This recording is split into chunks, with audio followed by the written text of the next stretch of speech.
Olá, sejam todos muito bem-vindos ao Mentes que Inspiram e hoje com uma convidada maravilhosa, que é a Natália Magalhães, musicoterapeuta, e com uma outra convidada lindíssima também, que a gente tem todo um carinho, que é a fonoaudióloga Carolina Laux. Gurias, bem-vindas. Bem-vindas. Que bom ter vocês aqui. Gurias, é um prazer receber duas profissionais desse gabarito aqui no nosso programa, né? Eu tenho um carinho todo especial, já conhecia e já conheço o trabalho de vocês anteriormente.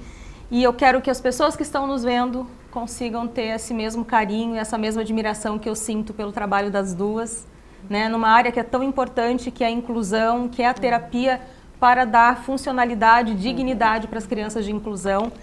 E eu quero começar falando com a Natália. Vamos começar com a Natália. Natália, me fala como é que a música chegou na tua vida? Vanessa, em primeiro lugar, é uma honra estar aqui contigo. Sabes que a nossa história já tem uma certa caminhada. A honra é minha. E, Vanessa, eu venho de uma família que ela é extremamente musical. Então, desde pequena, nós em casa, nós sempre fomos estimulados a estar em experiências musicais. Eu toco violão desde os meus 7 anos, sempre estive em grupos corais, bandas marciais. E hoje eu entendo que a música, ela também cumpriu um papel regulatório muito importante. Pensando principalmente na minha caminhada acadêmica, pensando na entrada no ensino regular, e na minha condição de ser uma criança hiperativa, né? Então o violão ele entrou na minha vida como sendo um instrumento justamente para auxiliar na minha autorregulação, né? Na adequação desse nível de atividade que era extremamente elevado, né? Mas a música, eu sempre experienciei esse formato de música, não como sendo uma experiência simplesmente para que a gente consuma do ponto de vista estético, sim, mas também com esse papel de organizar com essa função que vai além, né? Então, e aí, consequentemente, né, da criança que ganhava a fita cassete do pai, aí já entregando um pouco da idade, mas com a seleção de músicas aí, com o Beto Barbosa e afins, né? Mas dessa criança, então, que utilizava essa fita cassete para dançar e, então, para se expressar, surgiu a adolescente, a adulta que teve que escolher uma profissão. E aí me lembro da minha professora de música, né, que com muito carinho comentou comigo da existência então do bacharelado em musicoterapia e do quanto faria sentido para mim seguir por essa trajetória profissional. Mas tudo sempre partiu dessa experiência, né, que eu tive dentro de casa. E quando tu percebeste que a música ela poderia servir como uma ferramenta transformadora de inclusão, né? Eu sou mãe atípica, eu vi o quanto a música através, né, junto com a fono, inclusive, pessoal, este encontro hoje é baseado num projeto lindíssimo que essas duas têm, né, uma dupla assim infalível, Batman e Robin, o Robin e Batman. Né? Mas é tão importante a gente trazer essa informação porque assim a música ela é transformadora na vida de qualquer pessoa, né, gurias? E Natália, assim, uma admiração imensa pelo teu trabalho e assim quando a gente soube deste trabalho em grupo junto com a Fono Carol, falei, gente, não tem como não ser perfeito, né? Mas quando é que tu percebeu a música como ferramenta transformadora para a inclusão?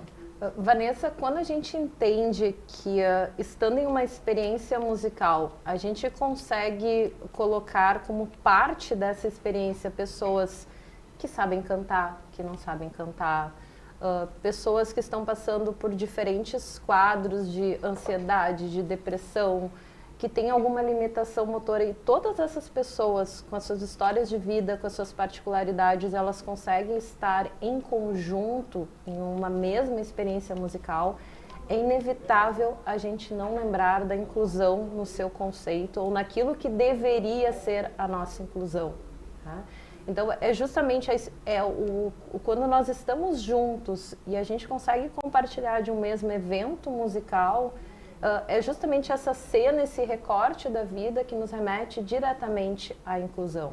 E quando a gente trabalha na musicoterapia, talvez para o musicoterapeuta fique muito claro essa ponte que a gente acaba construindo. Verdade. Porque a música ela não fica só no espaço terapêutico, né? Todo paciente, toda criança, adolescente, independente da sua faixa etária, que passa por um atendimento de musicoterapia, ele não deixa só a musicalidade ali, naquelas paredes. Exatamente. Essa musicalidade, ela transborda as paredes do espaço clínico, né? E aí a gente entende que, poxa, toda essa construção, todo esse encontro musical, ele também está servindo para mostrar para aquela pessoa que ela é capaz de fazer alguma coisa e fazer algo que tem um valor estético inestimável diante de toda a sociedade. Maravilhoso, maravilhoso. A música em todos os espaços para todos, né? Exatamente. É muito legal. Agora vamos falar um pouquinho com a Carol. Carolina, fonoaudióloga, né? Teu trabalho é fundamental e importante para dar voz a quem não tem ou a quem tem dificuldade. Isso é impagável, é inestimável. Mas como a Carol, fonoaudióloga, ela teve o seu contato, a sua conexão, a sua intersecção com o universo da música? Então, oi Vanessa, um prazer estar aqui, muito obrigada pelo convite. Então, eu acho que o meu contato com a música, claro, né, sempre tive um contato desde a infância com a música, sempre gostei muito, mas eu acho que quando eu comecei a atender, desde o meu início, assim, da minha prática clínica, quando eu comecei principalmente a atender crianças atípicas, eu via que a criança sempre reagia diferente quando tinha um instrumento, uma música, uma brincadeira melódica ali envolvida. Isso começou a me chamar a atenção, principalmente o quanto a criança engajava mais, né? Eu conseguia chamar a atenção da criança através da música, assim. Então, por mais que eu não toque nenhum instrumento, né, fico ali nos chocalhos no máximo, na percussão, mas com certeza eu fui buscando, então, né, um pouco mais de conhecimento para tentar agregar cada vez mais para o meu atendimento o uso da música, né, que é fundamental para o desenvolvimento ali da comunicação e da linguagem. Então, claro, depois que eu comecei a atender com a Nath, né, e a gente começou a cruzar essas duas áreas, com certeza fundamentou ainda mais a minha prática, né, os atendimentos conjuntos, e eu fui levando para o meu atendimento individual também, o que eu ia observando que dava certo e o que, né, fazia as crianças engajar, motivar e dar um significado, porque ele, né, recurso ali. Então, passou de ser um recurso lúdico para ser um recurso que realmente hoje em dia é bem mais estruturado, digamos assim, no meu atendimento. Perfeito. E é um casamento perfeito, né? Sim. E por conta desse casamento perfeito que eu tive a honra de experienciar com os meus meninos, eu queria saber quando é que vocês duas se cruzaram profissionalmente, como é que aconteceu esse encontro profissional e para além desse encontro, quando é que vocês pensaram, opa, acho que a gente pode criar algo muito especial juntas? Vanessa, eu acho que esse encontro da fonoaudiologia e da musicoterapia ele é um encontro muito natural, quando a gente entende que a gente tem duas especialidades que se conectam através do objetivo da comunicação. Perfeito. Né? A fono trabalha fala, trabalha linguagem, trabalha comunicação, mas a musicoterapia também faz isso através do estímulo musical. Né? O que seria o mundo ideal, como a gente diz, né, Carol, é a gente entender que toda vez que uma fono ela precisa sempre estar cantando ou buscando música para o seu atendimento, seria um movimento extremamente natural de chamar a musicoterapeuta, olha, preciso de ajuda, né, precisamos nos conectar. E coincidentemente eu e a Carol, nós tivemos alguns casos que nós tivemos que fazer algumas trocas, né, sobre algumas situações específicas como essas, da necessidade de ter muita música no atendimento. Né? E eu olhei e disse, Carol, né, então... Por que não? Por que não? Né? E esse nosso projeto dos grupos de fonoaudiologia e musicoterapia, ele emerge exatamente dessa realidade do dia a dia clínico. Né? Eu acho que isso é bem importante, assim, de destacar que a gente não cria um ambiente artificial. É a partir dessa necessidade real de a gente, poxa, eu estou cantando muito no meu atendimento. E aí a gente passa para o primeiro ponto, né, Carol, que seria um atendimento individual, ou seja, uma criança ou um paciente, independente da sua faixa etária, com a intervenção conjunta nossa. Né? Perfeito. E aí depois, no segundo passo, né, o atendimento em grupo, né, quando a gente pensa em habilidades de comunicação social, né, de unir as duas. E aí, então, por isso a gente acabou trazendo pacientes que tínhamos em comum e que tinham objetivos em comum. A Carol talvez não tinha como meta aprender a cantar, né, naquele momento. Mas a intervenção, e isso também é bem importante, né? Mas então a fonoaudióloga precisa saber cantar para participar de uma intervenção com a musicoterapia? Não. Graças a Deus Mas não. a sensibilidade E eu está acho, aflorada nesse momento. Eu acho que tem um fator também, que eu sempre comento, né? A gente nunca consegue dar conta sozinho, né, do paciente. Isso. Então, quando a gente vai dividindo com outros profissionais, né, essas dificuldades ou até essas facilidades, né, conseguir acessar mais facilmente, né, a criança através da música, o que tu acha que eu posso fazer para dar continuidade e tá aberto, né, a ter essa troca com outros profissionais, eu acho que enriquece o nosso profissional, né, o nosso lado profissional, mas quem ganha, obviamente, sempre é a criança, né, o paciente ali. E eu acho que isso aconteceu de uma forma muito natural entre eu e a Nath, né, a gente sempre se buscava muito, tanto a Nath em relação à parte de comunicação, eu em relação à parte da música, e a conversa foi avançando até realmente a gente, e como a Nath falou, né, a fono e a música, elas andam, né, lado a lado, assim, e a gente, desde o início, viu muito potencial, né, em juntar e estreitar mais ainda essas áreas e ser complementares, de fato, né? Perfeito, né? Exato, cada um respeitando, obviamente, a sua área, né, uma questão ética, assim, mas eu acho que ser complementar, assim, é o que realmente faz diferença nesse projeto. E é verdade, vocês são muito complementares, gurias, assim, é um trabalho lindo, né, todo mundo deveria ter a oportunidade de conhecer esse projeto. E eu queria que vocês falassem um pouquinho mais sobre como é que funciona a formação desse grupo para crianças autistas, né, que é o chão de vocês, é o dia a dia terapêutico de vocês. Né? Como é que funciona a formação? A Nath já falou um pouquinho, né? Precisa de ter algumas características que sejam convergentes. Contem um pouquinho pra gente como é que funciona. A gente trabalha basicamente com algumas divisões, né, Carol? A gente constrói os grupos, por exemplo, com crianças que fazem uso de recursos de comunicação alternativa. Né? Então, essa é uma modalidade de grupo.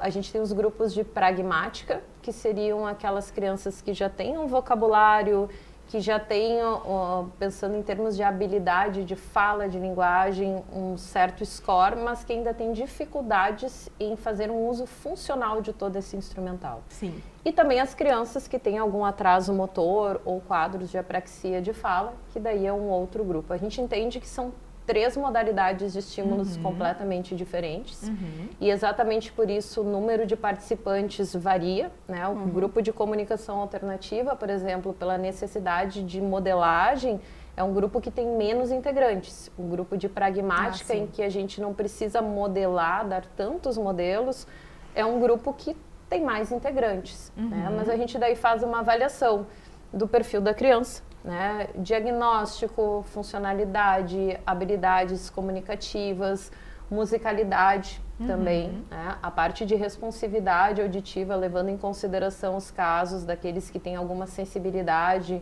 algum tipo de som, alguma característica sonora também. Então a gente faz toda essa avaliação completa para determinar a composição do grupo. E aí os grupos são atendimentos de um horário na semana. A gente até hoje não fez essa indicação de 2 horários na semana, porque afinal de contas são 2 demandas full time, né? Por mais que sejam atividades estruturadas a partir da música, mas é muita demanda, se exige muito das crianças, né, neste momento em grupo, então a gente nunca indicou mais de uma vez na semana. E aí tem, então, algumas atividades que são da rotina fixa. E a gente tem as outras chamadas atividades de quebra de rotina, que aí a gente realmente desconstrói tudo, porque realmente o espaço terapêutico é o espaço que a gente entende que é o mais adequado para se auxiliar esse grupo a construir recursos internos e recursos comunicativos adequados para essas situações. E, ao mesmo tempo, né, é onde a gente entende que a gente pode trabalhar determinados aspectos da rotina que talvez essas crianças não tenham oportunidade de participar. Né? E quando eu me refiro a isso, quando eu trago esse tópico, trago festinha de Halloween, que daqui a pouco tem por aí, né? A própria festinha de Natal, a caça ao ninho, a comemoração dos aniversários. Então, as temáticas que integram um pouco a vivência, né? A vivência dessas crianças. Isso. Né? E eu acho que essa questão da avaliação, ela é bem importante pontuar, assim, porque a criança ela é avaliada individual e em grupo, né? A gente conseguir ver as suas limitações e as suas potências também, né, para a gente conseguir integrar. E a gente, claro, a gente tem essas divisões temáticas, digamos assim, né, seja ela pelo uso da comunicação alternativa aumentativa, pelo diagnóstico ali de apraxia ou atraso motor, mas a gente também avalia essa demanda, né, individual e em grupo que cada criança que integra ali o grupo precisa, né, até para a gente conseguir planejar essas atividades, né, de uma forma que englobe todas as crianças que estão ali, que, né, vão suprir essas demandas de todos, mas também um fator grupo, né, o fator social. E isso que a Nath falou, né, dessa questão de que realmente, né, é uma atividade que demanda muito da criança, né? Ela precisa dar conta de 2 terapeutas, mais as outras crianças, né? Mais a interação entre pares. E a nossa ideia no grupo é justamente conseguir fazer essa ponte, né, da criança interagir com seus pares, tendo um suporte ali das terapeutas. Então, por muitas situações que acontecem no grupo, a gente consegue mediar no momento e dar esse suporte, seja comunicativo ou de interação, para que ela consiga dar conta dessa interação. Isso é uma coisa bem bacana e que acontece muito nessas quebras de rotina, né? Então, a gente é um treino também, né, de habilidade social, né, para além de comunicação. E que funciona muito, muito bem, assim, né, que a gente consegue dar conta de várias demandas sociais que né, eu sempre brinco, é um ambiente controlado, mas que tem um fator ali social, né, que envolve essas crianças, né. E gurias, com essa experiência toda, com esses grupos lindos que vocês têm, né, esse dia a dia com essas crianças, teve alguma história que emocionou vocês e que ela representa muito a potência do trabalho de vocês? Vanessa, teve uma Páscoa e a gente nunca tinha se dado conta disso, né? Mas a gente resolveu fazer uma caça ao ninho adaptada, né? E aí os pais participavam, tinha toda uma dinâmica, todo um repertório trabalhado. E a gente fez as patinhas, tudo, e lá pelas tantas, acompanhando as crianças, as famílias, se estava tudo ok, aquela preocupação do terapeuta, né? Se está tudo sob controle. Uma mãe chorava muito, né? Me arrepia de lembrar, é impossível não se emocionar, porque a gente se aproximou, claro, com toda delicadeza, perguntou se estava tudo bem, e a mãe chorava porque a menina tinha 6 anos e tinha sido a primeira caça ao ninho que ela tinha participado. Que a menina nunca tinha conseguido fazer todas aquelas etapas, e era um mapa. Não era o ninho do outro lado da porta, havia uma necessidade de deslocamento. Tu sabes que isso às vezes é por si só um grande desafio. Sim. Né? E, enfim, e nós nos deparamos com essa emoção da mãe, então, que pela primeira vez ela tinha participado com a filha de uma caça ao ninho. E isso não tem como, o terapeuta, por mais que a gente tenha todo um preparo para lidar com essas situações, é impossível que a gente não se emocione. E nos toca principalmente porque aí a gente se dá conta que a nossa responsabilidade, ela é uma responsabilidade que transborda a vida da criança e ela atinge a vida de toda uma família. É verdade. Né? E toda uma rede de expectativas que muitas vezes são muito difíceis de serem alcançadas. Mas que ao mesmo tempo, se a gente tem um olhar mais sensível, se a gente consegue acolher na diferença e construir recursos, ser às vezes a mão que segura aquela mãozinha pequena, se vem, né? Ou canta uma música para aquele momento, a gente pode facilitar e oportunizar essas experiências que às vezes a gente nem se dá conta do quanto são desejadas e do quanto são valiosas. Sim. E Nath, como é que a música ela atua no cérebro da criança autista, no desenvolvimento dessa criança autista? Eu acho que nós temos muitas famílias atípicas nos vendo, e trazer um assunto como esse, né, a fonoaudiologia, a musicoterapia como estímulo, né, para esse tipo de ação que vocês fizeram, né, e de superação, porque foi o que aconteceu com essa família, com essa menina, né, pequenas vitórias diárias é o que compõe a vida da família típica. Como é que a música ela faz essa atuação, como é que ela consegue desenvolver o cérebro da criança autista? Vanessa, quando a gente entende que o estímulo musical ele não é processado em uma única área no cérebro, mas ele ativa vários circuitos neurais, a gente de imediato a gente consegue entender por que crianças tão diferentes, porque o espectro autista ele na verdade é isso, a gente tem o mesmo diagnóstico, mas com diferentes sintomas e intensidades de sintomas, como é que a gente consegue fazer com que, apesar dessas diferenças, a gente consiga uma expressão musical, né? Eu gosto muito da metáfora, quando a gente olha lá de cima do avião, que a gente vê várias luzes, os postes com as luzes conectados. Se a gente trouxer essa metáfora para o nosso cérebro, a gente pode entender que a música ela é capaz de ativar vários postes e, inclusive, estabelecer diferentes caminhos. O cérebro do autista ele é um cérebro neurodiverso, que funciona de uma maneira diferente.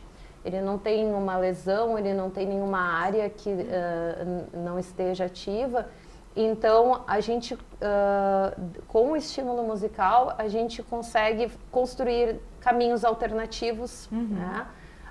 A gente consegue ativar áreas relacionadas à fala, à linguagem, áreas motoras, sensoriais, e aí também ativar desde estados de alerta, ampliar essa ativação de estado de alerta, que a gente sabe que é extremamente importante para o processo de aprendizagem, além de promover a ativação prolongada de circuitos dopaminérgicos que são extremamente importantes para a ludicidade, para transformar a intervenção terapêutica em algo mais leve para essa criança. E Carol, como é que a música auxilia no desenvolvimento funcional da fala? Só para a gente fechar essa caixinha. Então, a gente sabe que no cérebro o processamento da fala e da música, eles acontecem muito próximos, né, em áreas que se comunicam o tempo inteiro. Então, quando a gente canta ali, né, para a criança ela está desenvolvendo essas habilidades, como a Nath falou, questões motoras, de memória e de compreensão também. E acaba que a gente tem na fala ali o ritmo, a entonação, as pausas, e isso tudo a gente tem na música também. Né? Então, quando uma criança ela consegue acompanhar uma música, ela está ali aprendendo num ambiente mais natural, digamos assim, a organização da sua própria fala. Né? Então, ela consegue perceber os sons, né, que nem eu disse antes ali, consegue perceber os sons, consegue perceber essas pausas, consegue perceber, inclusive, quando que é a sua vez, quando que é a vez do outro, né? E isso tudo tem também a questão de a gente potencializar pequenos gestos, pequenos olhares, pequenas situações em que já é uma comunicação, que a criança já tem uma intenção comunicativa através da música, e a gente conseguir, então, através dessas experiências, dar um significado, né? Transformar isso em uma intenção comunicativa, em palavras que tenham significado, e aí sim conseguir estimular as habilidades comunicativas. E também, obviamente, tem essa questão de motivação, né? A gente conseguir acessar essa criança e um cérebro que está motivado e atento para interagir, a gente consegue estimular e dar uma demanda de uma forma muito mais funcional e eficaz. Né? Então, dentro da fono, a gente usa como um recurso, né? É um meio, talvez, muitas vezes, para acessar aquela criança e conseguir, de fato, dar uma demanda que, às vezes, é um pouco mais frustrante para uma criança que tem um atraso de linguagem, de fala. Então, a gente pode usar também com esse fator motivacional. Ou seja, música e fono, um casamento perfeito. Que dá certo. Gurias, eu queria, para finalizar a nossa conversa, que vocês me falassem algo que vocês acreditam ser essencial para a real inclusão das crianças, não só dentro do ambiente terapêutico, mas também na sociedade como um todo. Vocês têm muita experiência com crianças atípicas, né, dos mais diversos espectros e neurodivergências. O que seria essencial e que mensagem vocês deixariam para que essa inclusão fosse feita de maneira adequada? Vanessa, eu acho que a sensibilidade, ela é a palavra-chave quando a gente fala em inclusão. Perfeito. Porque eu penso que não adianta a gente preparar todo um conjunto de adaptações, a gente pensar, por exemplo, em recursos de comunicação alternativa, a gente pensar em rampas de acesso, vagas exclusivas, né? Se a gente não sensibilizar e a gente não educar toda a nossa sociedade de modo que se entenda a neurodivergência não como sendo algo negativo ou como sendo algo ruim, mas como sendo parte importante da nossa sociedade. A gente tem um aumento cada vez maior de diagnósticos de autismo e me parece que essa sensibilização ela se torna cada vez mais urgente exatamente por isso. A gente precisa treinar, a gente precisa capacitar, sim, profissionais ainda, a gente precisa conversar mais sobre o assunto, mas a gente também precisa sensibilizar a sociedade para essa inclusão realmente acontecer. Excelente. Sem sensibilidade, eu acho que a gente não vai ter esse caminho, a gente não vai ter essa inclusão efetiva. Perfeito.